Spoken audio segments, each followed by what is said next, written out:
راہ حق کی باتیں۔ حضرت شیخ عبدالواحد بن زید فرماتے ہیں، ملک چین کے اندر میں ایک راہب کے حجرے کے قریب گیا اور اسے آواز دی، اے راہب!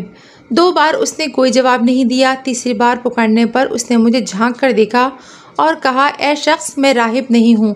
راہب وہ ہے جو اللہ سے ڈرے اور اس کی کبریائی کی عزت کرے، اس کی بلاؤں پر صابر ہو، اس کی تقدیر پر راضی ہو، اس کی عطا پر حمد بجا لائے اور اس کی نعمتوں پر شکر کرے، اس کی قدرت کو مانے، اس کے جلال کے آگے سرنگوں ہو، اس کے حساب و عذاب میں تفکر کرے، دن روزے میں، رات قیام میں بسر کرے، اسے جہنم اور سوال و جواب کے ذکر نے جگہ رکھا ہو، اور میں تو محض ایک کاٹ کھانے والا کتا ہوں جس نے خود کو اس صومعہ میں بند رکھا ہے تاکہ کسی کو اپنی زبان سے نہ کاٹ کھائے۔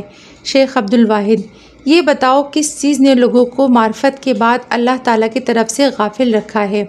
راہب، اے برادر، اللہ تعالیٰ کی معرفت کے بعد اس سے غفلت نہیں ہوتی۔ ہاں، جس شے نے لوگوں کو اس سے بہکایا ہے وہ دنیا کی محبت اور اس کی زینت ہے، اس لیے کہ یہی معصیت اور نافرمانی کی بنیاد ہے۔ دانش مند وہ ہے جو اسے دل سے نکال دے اور اپنے گناہوں سے اللہ کے دربار میں توبہ کرے اور اس سے قریب کرنے والی چیزوں کی جانب توجہ کرے۔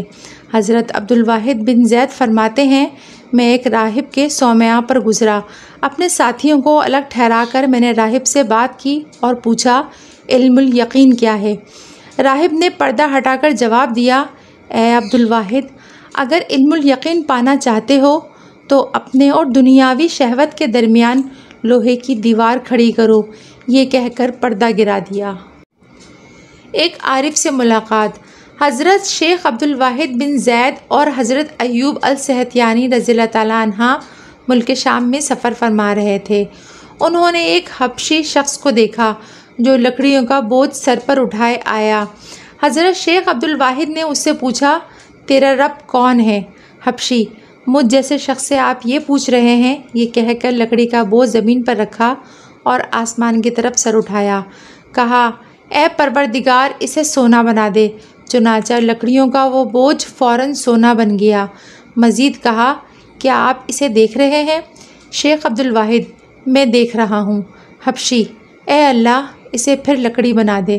یہ کہتے ہی پورا بوجھ پھر لکڑی بن گیا۔ پھر کہا، عارفین سے سوال کرتے رہو، ان کے عجائب ختم نہیں ہوتے۔ حضرت ایوب فرماتے ہیں، میں اس حبشی شخص کا کمال دیکھ کر حیرت میں ڈوب گیا اور اتنا شرمندہ ہوا جتنا کبھی نہیں ہوا تھا، اور میں نے پوچھا، کیا آپ کے پاس کچھ کھانے کو ہے؟ انہوں نے اشارہ کیا۔ فوراً ہمارے پاس ایک پیالہ آ گیا جس میں شہد تھا جو برف سے زیادہ سفید اور مشک سے زیادہ خوشبودار تھا۔ حبشی، لیجئے، تناول کیجئے، مکھیوں کے شکم سے نکلا ہوا نہیں ہے۔ ہم نے کھایا تو اس سے میٹھی کوئی شے ہمیں یاد نہ رہی۔ ہم نے تعجب کا اظہار کیا۔ حبشی، ایسی کرامتوں پر تعجب کرنے والا عارف نہیں ہوتا، اور جو متعجب ہو جان لو کہ وہ اللہ سے دور ہے، اور جو شخص کرامتیں دیکھ کر اللہ کی عبادت کرتا ہے وہ اللہ سے ناواقف ہے۔